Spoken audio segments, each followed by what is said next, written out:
நம்முடைய உடலில் பாங்க்ரியாஸ் கிளாண்ட், அதாவது பாங்க்ரியாஸ் கிளாண்ட் எங்கே அமைந்துள்ளது என்றால் நம்முடைய வயிற்றுக்கு அருகே தொப்புளிலிருந்து 4 இன்ச் மேலாக இறைவன் நமக்கு அமைத்துள்ளான்.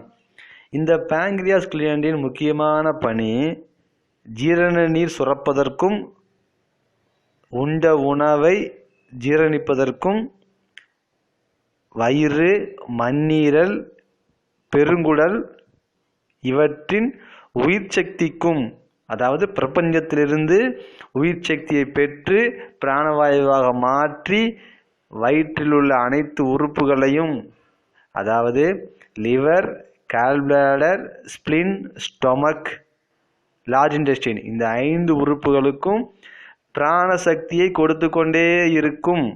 எனவே இந்த 5 உறுப்புகளை பாதுகாக்க வேண்டுமானால் நாம் பாங்க்ரியாஸை பாதுகாக்க வேண்டும். எனவே பசிக்கும்போது உணவு உண்ண வேண்டும். இரவில் 10 மணிக்கு மேல் கண் விழிக்கக்கூடாது. ஆழ்ந்த உறக்கம் வேண்டும். வாரம் 1 நாள் எண்ணெய் தேய்த்து குளிக்க வேண்டும். நன்றி.